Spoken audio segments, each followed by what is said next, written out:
Welcome to B A Cracker YouTube channel. आप सभी का स्वागत है आपके अपने YouTube channel B A Cracker में। मैं शिवम शुक्ला आप सभी दोस्तों का हार्दिक स्वागत करता हूं।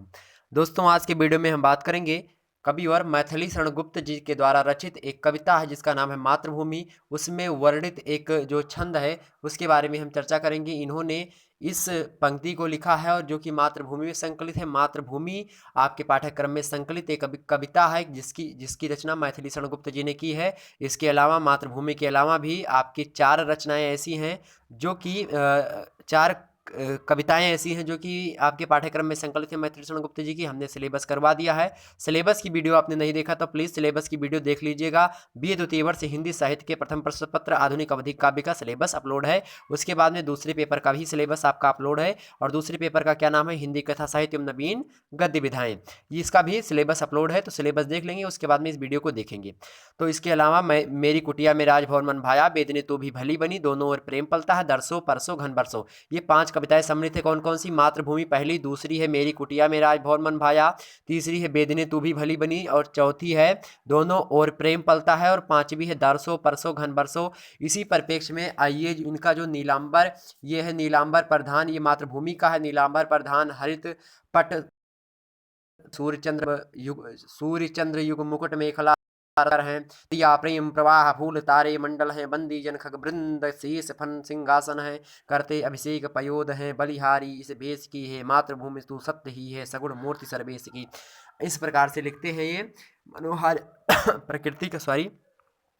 प्रकृति का उद्दीपक रूप, प्रकृति का मनोहारी रूप प्रस्तुत करते हैं। प्रसाद गुण की उपस्थिति है निम्न पंक्तियों में। प्रकृति के नाना उपादानों का मानवीकरण किया गया है। सरल एवं सुबोध खड़ी बोली का प्रयोग हुआ है। अनुप्रास और रूपक अलंकार की सुंदर योजना इसमें दिखाई पड़ती है। साथ ही साथ जननी जन्मभूमिश्च चा स्वर्गदयपि गरीयसी की भावना का प्रतिपादन पूर्ण रूप से दिखाई पड़ता है।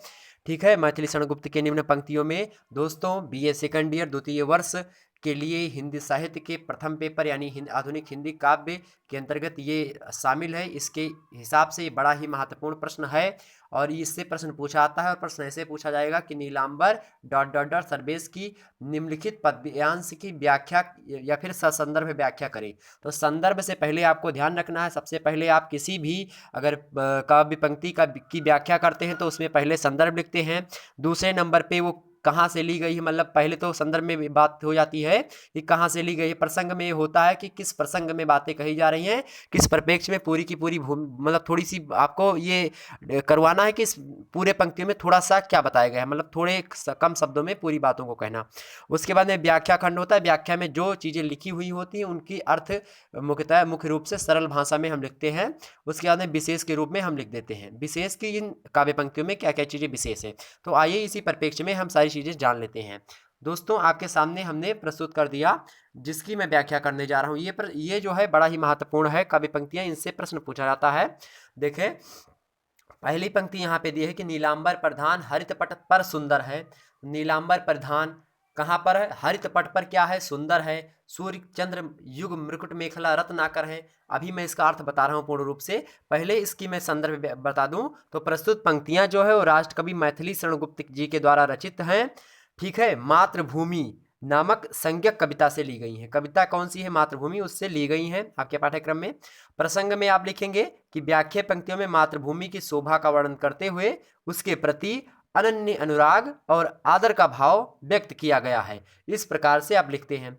तो इस प्रकार से आप लिखेंगे प्रसंग। अब व्याख्या खंड में देखेंगे, कवि कहते हैं कि अत्यंत विस्तृत जो नीला परिधान है यानी नीला आकाश है, मातृभूमि को आवृत करने वाला जो परिधान है, मातृभूमि मतलब जो भूमि है उसको ढके रखने वाला जो आसमान है वो नीला है, नीलांबर है वो। ठीक है, नीला अंबर, जब इसका संक्षेप करें नीलांबर का तो नीला अंबर, अंबर मीन्स होता है आसमान या ठीक है आकाश, तो वो क्या है? नीला है और वो धरती को हरित पट पर सुंदर है। जो धरती है वो हरियाली से भरी रहती है।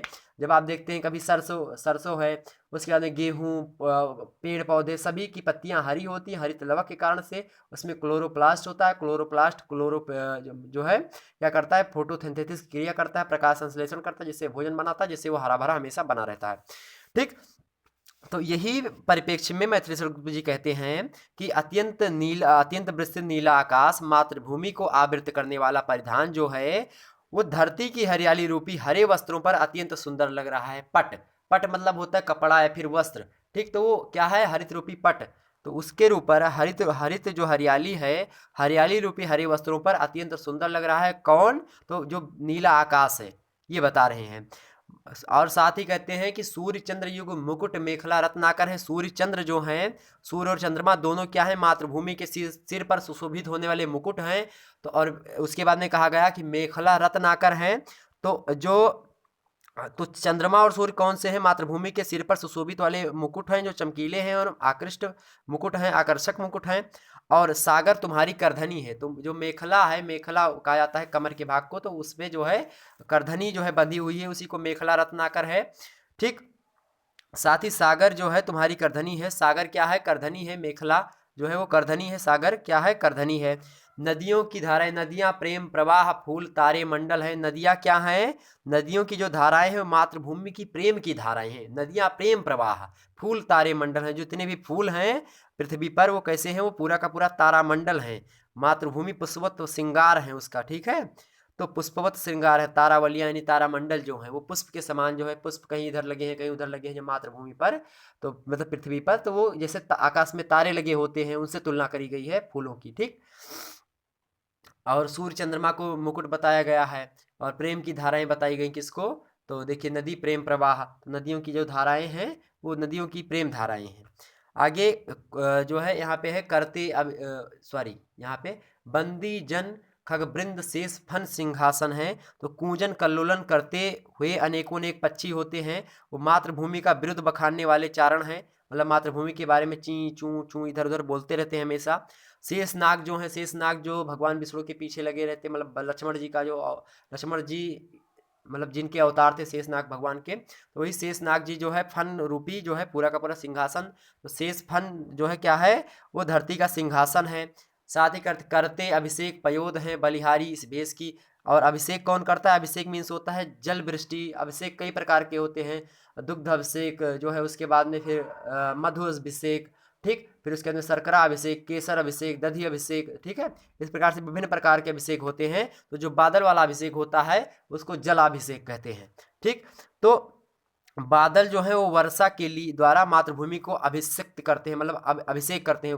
पृथ्वी का अभिषेक कौन करते हैं, बादल करते हैं वर्षा करा करके। तो इसी पर कवि क्या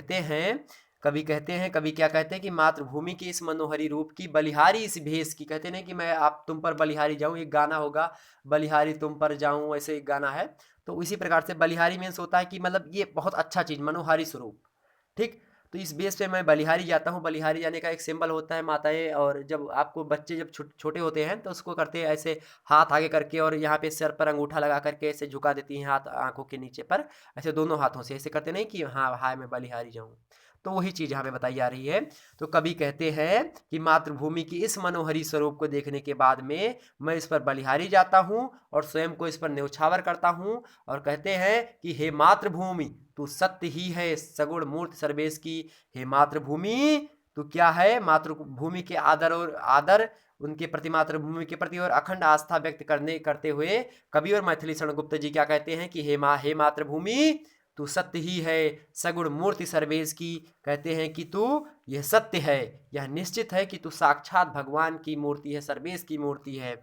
ठीक है, भगवान की सगुण मूर्ति है, अर्थात तू भगवान की तरह वंदनीय है। इस प्रकार से कवि और मैथिली शरण गुप्त जी मातृभूमि की चर्चा करते हुए कहते हैं।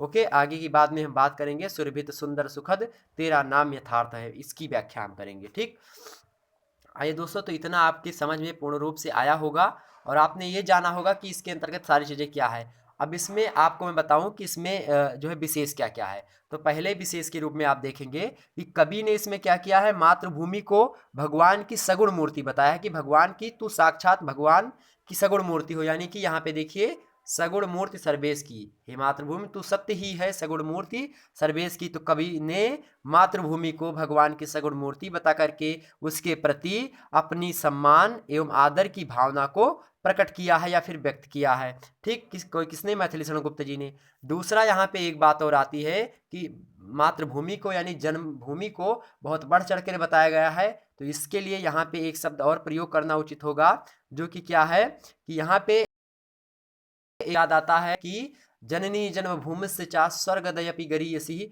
जननी और जन्मभूमि जो है वो स्वर्ग से भी बढ़कर वेद वगैरह में बताई गई है पुराणों में। तो उस बात की पुष्टि यहाँ पे करना अति आवश्यक है।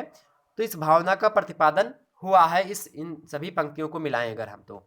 उसके बाद में आप इसमें देखेंगे तो अनुप्रास अलंकार मिलेगा। देखिए यहाँ पे अनुप्रास अलंकार यहाँ पे देखेंगे कहीं पे मिल सकता है। यहाँ पे अनुप्रास अलंकार यहाँ पे है और थोड़े बहुत अनुप्रास अलंकार हैं, ज़्यादा नहीं है, लेकिन अनुप्रास अलंकार है।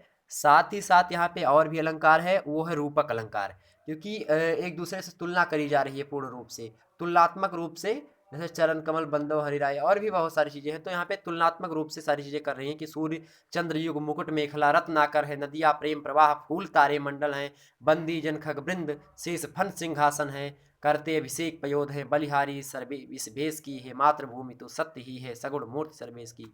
ठीक, नीलांबर परिधान हरित पट पर सुंदर। इसी प्रकार से आप ऐसे कह सकते हैं कि कवि जयशंकर प्रसाद कविवर या फिर जयशंकर प्रसाद ने इस पर भी प्रकाश डालते हुए कहा कि नीलांबर जो है एक है कि नील परिधान बीच, उन्होंने भी एक ऐसा कहा कि नील परिधान बीच सुकुमार खुल रहा मृदुल अधखुला अंग, खिले हों ज्यों बिजली के फूल, मेघ बन बीच गुलाबी रंग। इस प्रकार से कवि और मैथिली षडगुप्त जयशंकर प्रसाद भी बताते हैं।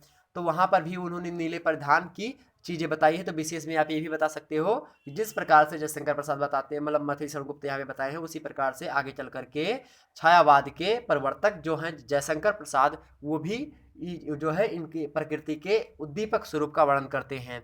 ठीक है, और इनकी भाषा में देखेंगे तो भाषा कैसी है, सरल है, सुबोध खड़ी बोली का प्रयोग हुआ। नीलांबर प्रधान हरित पट पर सुंदर है, ये देखिए खड़ी बोली का पूर्ण रूप से सुंदर सूर्य चंद्र युग मुकुट मेखला रत्नाकर है, नदिया प्रेम प्रवाह फूल तारे मंडल है, ये खड़ी बोली का यहाँ पे प्रमाण दे रहे हैं। उसके बाद में आप लिख सकते हैं यहाँ पे कि प्रकृति के नाना उपादानों का मानवीकरण हुआ है। नाना उपादानों मतलब कि बहुत प्रकार के उपादान यहाँ प्रतीक रूप बताए गए, जैसे कि नीलांबर परिधान हरित पट पर सुंदर है, वहाँ पे जो गेहूँ वगैरह के वृक्ष या फिर जो पेड़ पौधे हैं पृथ्वी पर हरियाली है, उसको वस्त्र के समान बताया गया नीले परिधान के नीचे। ठीक, उसके बाद में सूर्य चंद्रमा को मुकुट बताया गया जो कि अत्यंत सुशोभित होते हैं पृथ्वी मातृभूमि के सिर पर। उसके आगे जो है सागर को करधनी बताया गया है मातृभूमि का। नदियाँ प्रेम प्रवाह है, नदियाँ प्रेम की धाराएं हैं। फूल तारे मंडल हैं, फूल जो इधर उधर लगे हैं वो तारे मंडल हैं। बंदी जन खगवृंद शेष फन सिंहासन है, शेष धरती का सिंहासन है। ठीक है, पक्षीगण जितने हैं वहाँ पे उनका गान करते रहते हैं। ठीक है, इस प्रकार से सारी चीज़ें बताई गई हैं। तो कहीं ना कहीं पे यहाँ पे प्रकृति के विभिन्न प्रकार के उपादानों का मानवीकरण प्रस्तुत हुआ है। और साथ ही साथ यहाँ पे गुण जो है वो कैसा है, वो प्रसाद गुण है। तो यहाँ पे प्रसाद गुण की अधिकता है। ठीक, तो ये रही इस पंक्ति की मुख्य मुख्य बातें। और साथ ही साथ अन्य भी विशेष आप देखेंगे तो उसमें भी लगभग जो है भाषा सरल सुबोध प्रवाहमयी खड़ी बोली ही रहेगी। अनुप्रास बदलेगा, साथ ही साथ उसमें वर्णित सारी चीज़ें बदलेंगी, कुछ कुछ चीज़ें, और गुण वगैरह प्रसाद ही रहेगा। खड़ी बोली का प्रकृष्ट रूप ही दिखाई पड़ेगा आगे चल करके जब देखेंगे हम और सारी चीज़ें। तो डरने की बात नहीं है, ज़्यादा इसमें बदलना नहीं पड़ेगा, विशेष में कुछ चीज़ें बदलनी पड़ेंगी। ठीक, जो कि उस परिप्रेक्ष्य में सही उतरेगी। आइए फिर मिलेंगे एक नई वीडियो में, तब तक के लिए जय हिंद जय भारत।